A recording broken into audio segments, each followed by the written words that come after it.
Shalom blessed people, lo lagi menyaksikan Christian Daily Channel. Jangan lupa siapin Alkitab dan buku catatannya ya. Kopi sama teh juga boleh, biar makin santuy. Oke deh, kita intro dulu guys.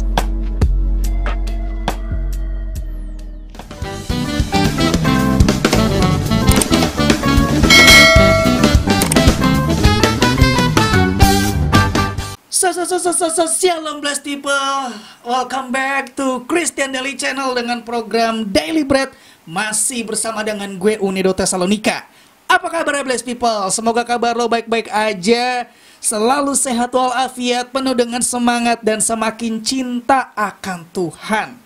Well, masih dalam tema Juli 2021 berdasarkan buku renungan yang gue pakai, The Joy of Suffering, dengan subtema gereja yang rela menderita. Nah, pada kesempatan di video kali ini, temanya adalah penganiayaan tidak mampu memisahkan kita dari Kristus. Gue pengen ya di awal video ini menggunakan katanya. Maksudnya apa? Gini. Jadi di tema hari ini, katanya penganiayaan tidak akan mampu melepaskan kita atau memisahkan kita dari Kristus. Katanya. Ya. Karena nanti kan pasti ada kesimpulannya. Kita akan membuktikan bersama gitu blessed people ya. Apakah memang benar kalau kasih Kristus itu tidak akan pernah bisa dilepaskan karena adanya satu penganiayaan. Oke, kita akan buktikan bersama-sama. Dan di manakah posisi kita? Apakah penganiayaan itu bisa melepaskan kasih Kristus dari kita? Kita akan buktikan bersama-sama di video ini. Oke, so jangan lupa disiapin Alkitab lo, disiapin buku catatan. Kalau mau sambil ngeteh, sambil ngopi juga boleh. Ya, pokoknya santuy aja. Tapi yang jelas tetap fokus ya. Santai tapi serius gitu. Oke, blessed people ya. Penganiayaan tak mampu memisahkan kita dari Kristus. Ayatnya dari Roma pasal 8 ayat 31 sampai 39. Begini kata firman Tuhan dengan judul perikop keyakinan iman. Sebab itu, apakah yang akan kita katakan tentang semuanya itu? Jika Allah di pihak kita, siapakah yang akan melawan kita? Ia yang tidak menyayangkan anaknya sendiri, tetapi menyerahkannya bagi kita semua. Bagaimanakah mungkin Ia tidak mengaruniakan segala sesuatu kepada kita bersama-sama dengan Dia? Siapakah yang akan menggugat orang-orang pilihan Allah? Allah yang membenarkan mereka? Siapakah yang akan menghukum mereka? Kristus Yesus yang telah mati, bahkan lebih lagi, yang telah bangkit, yang juga duduk di sebelah kanan Allah, yang malah menjadi pembela bagi kita. Siapakah yang akan memisahkan kita dari kasih Kristus? Penindasan, atau kesesakan, atau penganiayaan, atau kelaparan, atau ketelanjangan, atau bahaya, atau pedang? Sebab ada tertulis, oleh karena engkau, kami ada dalam bahaya maut sepanjang hari. Kami telah dianggap sebagai domba-domba sembelihan.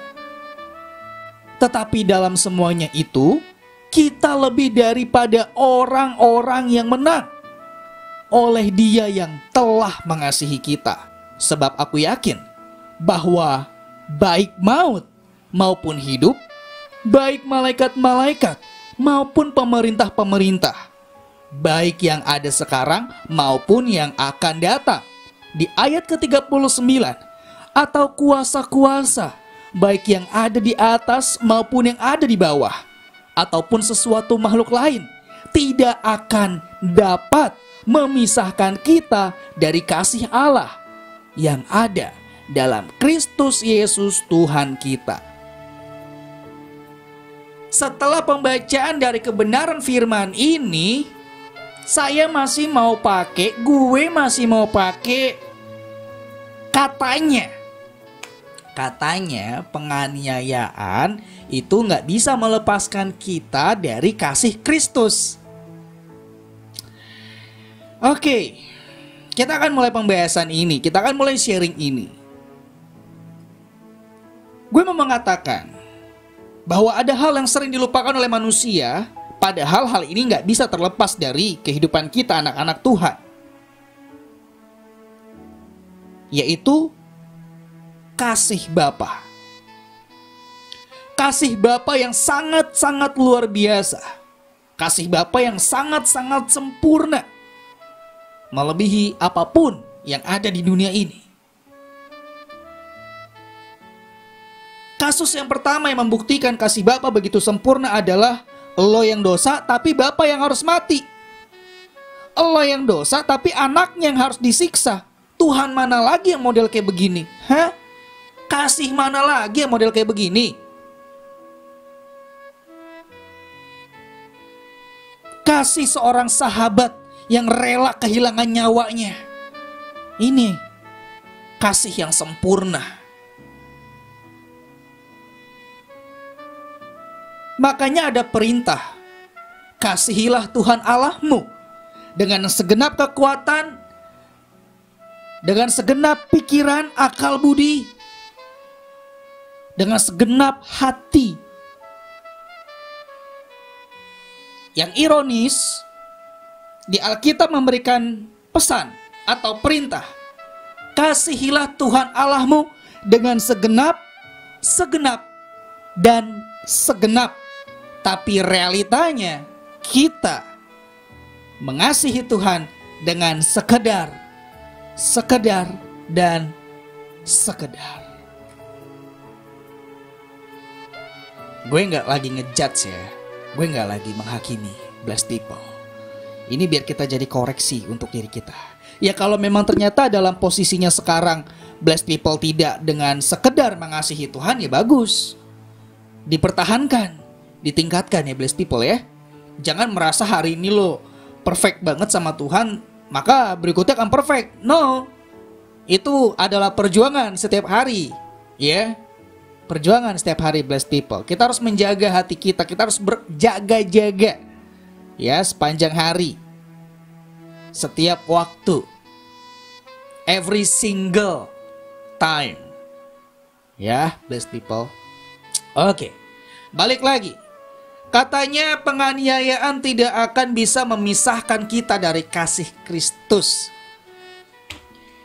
Katanya ya, tapi gue sekarang mau mengganti, menghilangkan katanya, yaitu dengan satu kepastian. Yes, bener banget. Kalau penganiayaan gak bakal pernah bisa melepaskan kita dari kasih Kristus, kecuali lo yang berusaha untuk melepaskan diri. Ya, karena Tuhan Yesus gak pernah mau jauh dari kita, tapi kita yang seringkali berusaha untuk menjauh dari Tuhan. Seringkali kita mendua hati. Ini hal sederhana, mendua hati. Nah, mendua hati itu kan bahasanya selingkuh ya. Bahasanya selingkuh. Nah, kita nih manusia, anak-anak Tuhan, seringkali selingkuh, mendua hati, menyerahkan diri kepada penganiayaan supaya kita terlepas dari Kristus. Nih masalahnya nih blessed people. Memang pada hakikatnya penganiayaan tidak akan pernah bisa melepaskan kasih Kristus dalam diri kita, kalau bukan kita yang menyerahkan diri. Hal yang sama seperti Yudas Iskariot. Padahal dia masih ada kesempatan, masih ada kemungkinan untuk selamat. Tapi dia mengambil keputusan sendiri untuk menjauh dari Tuhan, melepaskan kasih Kristus dengan bunuh diri. Nah, kita juga seringkali atau mungkin masih mendua hati, selingkuh dari Tuhan. Selingkuh dari Tuhan itu bukan berbicara tentang kesenangan-kesenangan duniawi. Contoh, misalnya blessed people, memang ya mungkin lo tidak mabok-mabokan, mungkin lo tidak suka clubbing, mungkin blessed people gak suka yang namanya pakai narkoba, mungkin lo tidak terikat dengan hal itu, ataupun dengan free sex mungkin, atau lo tidak hedonisme, berfoya-foya dengan uang lo. Ya, mungkin. Tapi yang harus digarisbawahi nih blessed people, mendua hati bukan kepada hal-hal yang dalam tanda kutip terlihat bersenang-senang aja. Tapi ketika pikiran lo lebih fokus kepada masalah, itu termasuk mendua hati, bos. Nih masalahnya nih. Kok lo bisa bilang itu mendua hati? Ya karena pikiran kita, energi kita, waktu kita itu habisnya untuk masalah. That's why dibilang itu mendua hati. Mana ada lagi lo pikirin Kristus? Mana ada lagi lo pikirin hubungan lo dengan Tuhan Yesus? Mana ada? Boro-boro pikul salib, sangkal diri, matikan kedagingan. Halah, gak ada. Yang lo pikirin apa? Gimana caranya biar masalah ini selesai? Solusinya apa? Pikirin terus day by day. Terus. Ya gimana? Itu namanya mendua hati, bos. Itu namanya lo sama seperti Yudas Iskariot. Lo, kita yang akhirnya berusaha untuk melepaskan diri dari kasih Kristus. Padahal tidak, blessed people. Kasih Kristus itu gak bakal pernah lepas dari kita, asalkan tidak kita yang melepaskan diri. Lagu yang dipakai biasanya di gereja yang paling suka banget dipakai sama anak-anak muda, lebih dari pemenang. Jika Allah di pihak kita, siapakah yang dapat melawan kita? Jemaat dengan serentak bersama menjawab, tidak ada. Itu biasanya musiknya diem dulu kan, atau WL-nya ngerjain. Pas mau ref, dikira mau ref, taunya gak jadi. Biasanya begitu. Biasanya sih. Ya gue gak tahu di gereja lo gimana, ya kan. Nah, lo boleh blessed people, gue mau kasih tau sama lo ya, lo boleh ngejawab dengan lantang, dengan berani, dengan bahagia, dengan semangat. Menjawab tidak ada. Ya boleh, bagus, jempol. Tapi satu dulu ya, gue kasih 2 jempol kalau misalnya itu berlaku dalam kehidupan kita. Dan yang harus kita ingat ya, ini berkaitan dengan lagu ya. Jangan lo pikir lagu lebih dari pemenang itu adalah lagu ecek-ecek ya, lagu yang biasa aja. Itu statement lo. Statement lo seperti mengumandangkan, jika Allah di pihak gue, siapa yang lawan gue? Gak ada. Kan begitu. Statement gak sih? Statement. Nah, hati-hati dengan statement. Pembuktiannya di mana? Kehidupan kita masing-masing. Ketika ada masalah datang, ketika ada berkat Tuhan datang, ini masalah. Ini masalahnya, ya kan? Karena permasalahan itu bukan ada hanya berkaitan dengan hal-hal yang negatif. Hal-hal yang kelihatan positif juga bisa menjadi bencana, cobaan, kecuali lo lagi deket sama Tuhan. Ya, begitu. Nah, ini adalah ilustrasi yang pernah dikasih tahu sama dosen gue, Bapak Yusak, dalam kelasnya. Berkaitan dengan pertanyaan yang mungkin masih ditanyakan sampai sekarang ya di beberapa anak-anak Tuhan, anak-anak muda juga. Bagaimana cara membedakan berkat dengan cobaan? Simple. Kita posisikan blessed people ya di depan saya, di depan gue nih ya. Gue pegang sebutir telur. Oke? Gue kasih telur ke blessed people. Bisa terima gak? Bisa, karena lo di depan gue persis. Oke, yang berikutnya, lo mundur selangkah. Gue kasih lagi, masih bisa. Mundur lagi satu langkah. Gue kasihnya udah bagaimana? Gak mungkin gue julurin tangan gue. Lempar. Semakin jauh lo dari gue, lo akan pusing menerima telur ini. Dimana telur ini adalah sebuah berkat. Tapi karena lo jauh, yang tadinya berkat, lo mau nerimanya gimana? Kayak cobaan, kayak beban. Nah, bagaimana jadinya antara beban atau antara berkat dengan cobaan? Ya, itu tergantung lo dekat sama Tuhan apa enggak.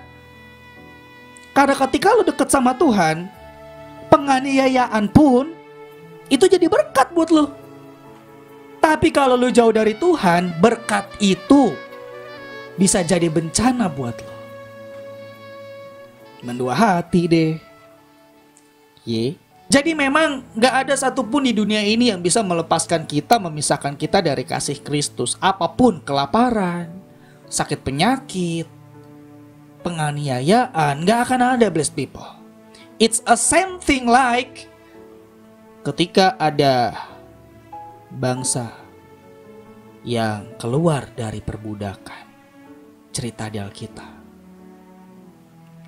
Dia keluar lewat padang gurun.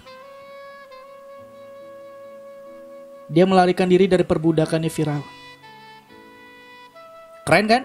Dibebasin Tuhan, dikasih tulah, segala macam yang akhirnya membuat bangsa itu diizinkan untuk pergi keluar dari yang namanya perbudakan.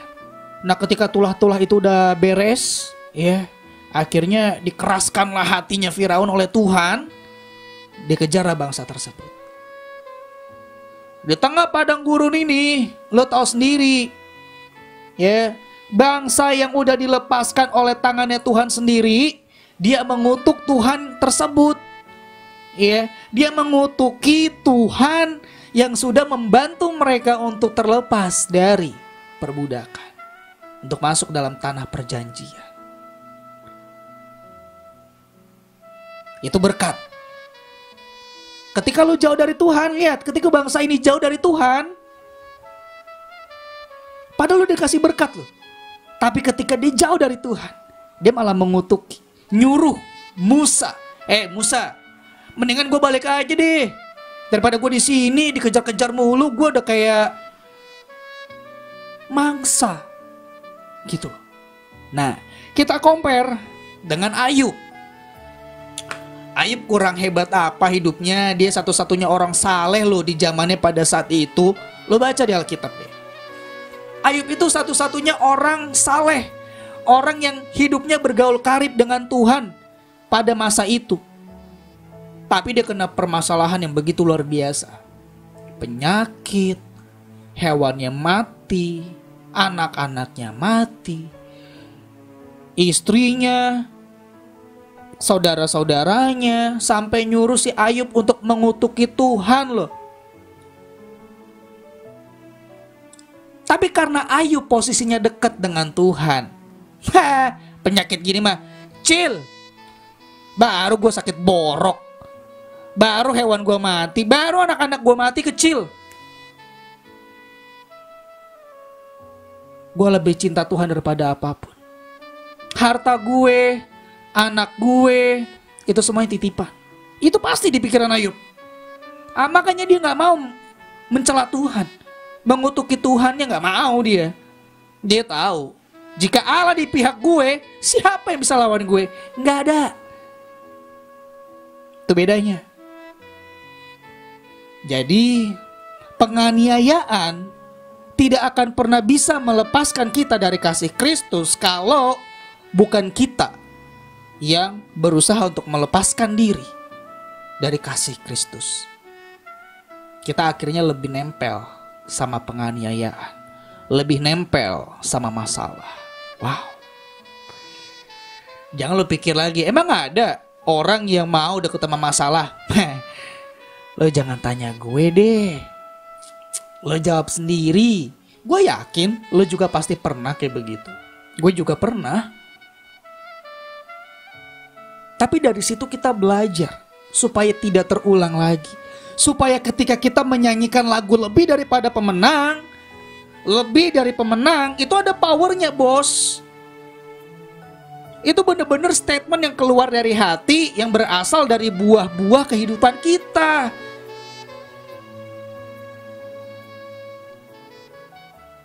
Dan ada satu hal yang bisa menjadi acuan pembeda antara orang yang masih bayi rohani atau dengan orang yang sudah dewasa rohani. Itu kelihatan dari mana? Dari cara dia menyelesaikan masalah. Dari cara dia menghadapi masalah. Dan yang harus kita ingat, blessed people, kata guru PPKN gue, kata pepatah, semakin tinggi pohonnya, maka semakin besar pula anginnya. Nah, blessed people, jangan lo terbuai dengan apa yang sudah lo capai hari ini. Ya, mungkin memang lo sudah diundang untuk jadi WL di gereja-gereja. Mungkin lo sudah diundang untuk jadi pembicara di gereja-gereja. Ya, memang. Tapi ingat, semakin tinggi pohonnya, semakin besar anginnya. Semakin kita harus berjaga-jaga. Ya, supaya penganiayaan, permasalahan tidak bisa melepaskan kita dari kasih Kristus. Dan ketika Paulus menuliskan perkataan ini dalam suratnya, itu membuktikan kepada lo dan gue di saat sekarang ini untuk memperhatikan seperti ini loh cara hidup orang benar.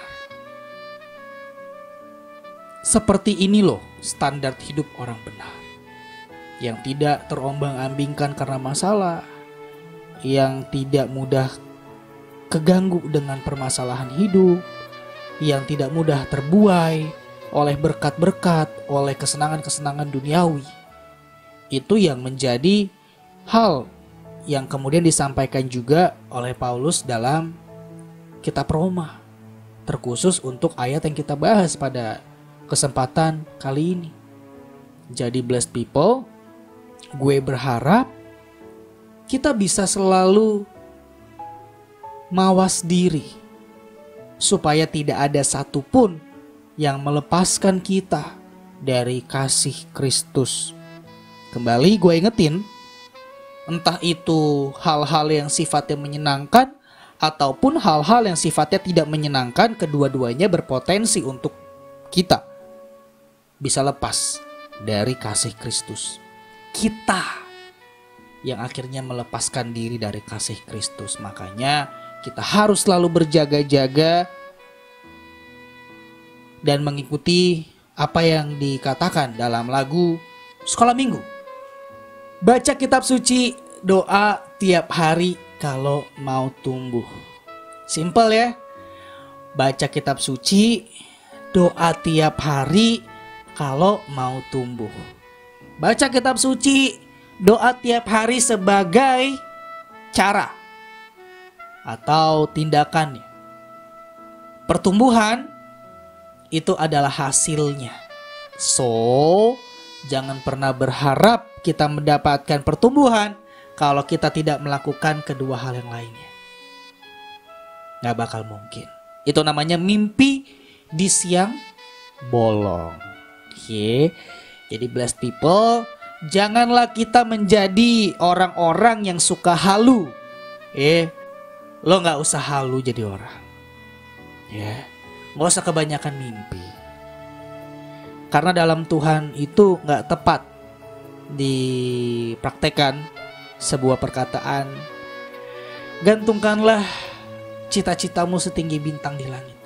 Sehingga sekalipun lo jatuh, mimpi itu gak tercapai, cita-cita itu gak tercapai, setidaknya lo jatuhnya tuh masih di awan. Dalam Tuhan tuh kagak. Kalau dalam Tuhan lo gak baca kitab suci, gak doa tiap hari, udah stagnan, jalan di tempat. Efek dari jalan di tempat, udah bosen. Kalau udah bosen, ujung-ujungnya apa? Murtad dia. Murtad bener loh. Murtad itu nggak selalu bicara tentang maaf ya, pindah keyakinan. Murtad itu bukan selalu berbicara tentang lo jadi orang yang dalam tanda kutip pengikut aliran-aliran yang tidak percaya dengan Tuhan. Bukan itu. Itu udah orang bilang udah terlalu ekstrim. Tapi murtad yang paling sederhana, yang paling deket banget. Ya udah. Dalam hati lo udah gak ada lagi rasa bersalah ketika melakukan dosa.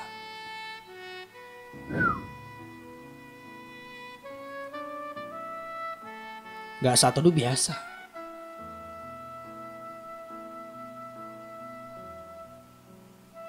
Ya kan? Gak perpuluhan biasa. Udah gak ada lagi rasa bersalah. Mati hati nurani. Udah murtad. Mau apa lagi? Itu mau dibilang apa lagi? Murtad lah udah.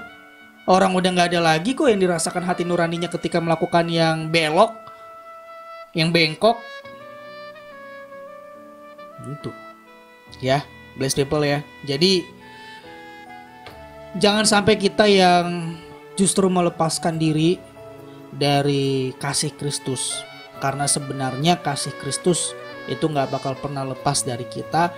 Yesus gak bakalan pernah melepaskan kita. Yesus gak bakal pernah tidak mengasihi kita. Yesus selalu mengasihi lo dan gue. Sekalipun lo udah hilang, ya, lo udah hilang nih, sama kayak perumpamaan anak yang hilang. Ketika lo balik, pesta gede-gedean dibikin sama bapak kita, lo paham gak?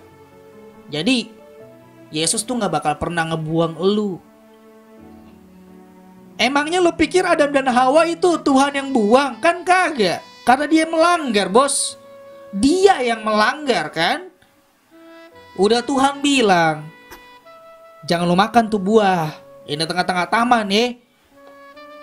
Ntar lo mati. Iya Tuhan. Akhirnya apa? Dimakan sama dia. Ya udah, kan konsekuensi. Tuhan kan gak pernah belok dari ucapannya. Dia bilang A, ya A. Kalau Tuhan bilang lo melakukan A, ntar ada hasilnya B, itu akan terjadi. Gak pakai tapi, bos. Gitu loh. Lah kita juga begitu kan. Tapi ingat, lo lihat juga dalam kejadian itu. Sekalipun Adam dan Hawa udah mengkhianati Tuhan, sekalipun Adam dan Hawa udah gak ikutin apa yang Tuhan omong, lo lihat gak sih? Hah? Lo lihat gak? Bapak tuh gak pernah mau ngelepasin lo anaknya lo. Ih gila, tau gak? Cuman kadang kita yang brengsek tau. Bapak masih piara lo. Bapak masih coba kasih solusi lo sama Adam dan Hawa lo. Dikasih keturunan yang begitu luar biasa, akhirnya jejak rekam kehidupannya semua-semua. Cuma seringkali kita yang ngerusak sih. Itu dia masalahnya. Udah gitu yang parah, ketika lo ada masalah, ulah lo sendiri, lo nyalahin Tuhan lagi. Sinting gak? Sinting lah namanya. Iyalah, lo yang mendua hati. Lo pula yang nyalahin Tuhan. Lo yang mikirin masalah, lo stres, kena penyakit, akhirnya apa lo tanya sama Tuhan? Akhirnya statement apa yang keluar dari mulut lo? Mana? Gak ada Tuhan. Buktinya gue sakit. Kalau Tuhan ada, gue gak bakal sakit. Mencret. Kan itu ulah lo, karena lo mikirin segala sesuatunya berlebihan. Kan lo yang melanggar ketetapan firman. Alkitab kan udah jelas bilang, masalah sehari cukup buat sehari. Lalu mikirinnya berlebihan, ya sakit lah. Gimana perkara? Nyalahin Tuhan, mempertanyakan keberadaan Tuhan lagi. Sinting, tahu gak sih? Kadang orang tuh suka begitu. Sekolah, nilainya jelek. Lu tanya lagi keberadaan Tuhan. Ya gila berarti. Cek dulu dong. Jangan apa-apa tuh nyalahin Tuhan. Gitu. Nah, sekarang begini, gue malah heran tau. Coba lu bayangin lu posisi ini. Lu jadi Ayub. Kan gini, Biasa kita melakukan kesalahan, terus ada dampaknya jelek. Nah, Ayub gimana? Ayub nggak ngelakuin apa-apa yang salah, dia malah dapat predikat orang paling saleh, yang paling dekat sama Tuhan dibandingkan dengan orang-orang di zamannya. Dia kena masalah lebih gede dari orang lain loh. Lu mungkin jadi Ayub protes lo, bener. Gue juga mungkin jadi Ayub protes lo. Brengsek nih. Nggak ada lagi kata-kata Tuhan. Nggak ada lagi gereja-gereja ya. Gue udah melayani, gue udah saat teduh, gue udah doa puasa. Masa gue masih terjadi kayak begini? Sumpah. Gue kalau jadi Ayub, gue ada protes kali sama Tuhan. Tapi untung Ayubnya itu bukan kita. Kalau Ayubnya kita beda ceritanya, bos. Ya kan? Nah, jadi kita belajar. Dan yang paling utama, belajar dari Yesus. Lu lihat, aduh, ini balik lagi nih, kasih Tuhan begitu luar biasa nih. Lu lihat, blessed people, ya. Lo yang dosa, Yesus yang disalib. Lo yang dosa, Tuhan kita yang menderita. Lu bayangin, kurang kasih apa Tuhan sama kita? Kurang sayang apa sih Tuhan sama lu pada, sama gue?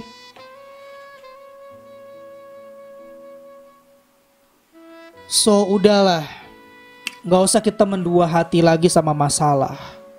Ya, blessed people, gak usah lagi kita mendua hati terhadap problem yang ada dalam hidup kita, oke? Mau apapun yang terjadi dalam hidupku, tetap ku berkata Tuhan Yesus baik. Dalam segala hal yang terjadi, tetap aku berkata Tuhan Yesus baik. Amin. Makanya gue selalu mengucapkan dan mengatakan, jangan pernah menyerah, karena menyerah bukanlah sebuah pilihan. Ada hubungannya kan? Jangan pernah menyerah, karena menyerah bukanlah sebuah pilihan. Kenapa bukan pilihan? Karena Yesus sudah mau mati buat lo dan gue.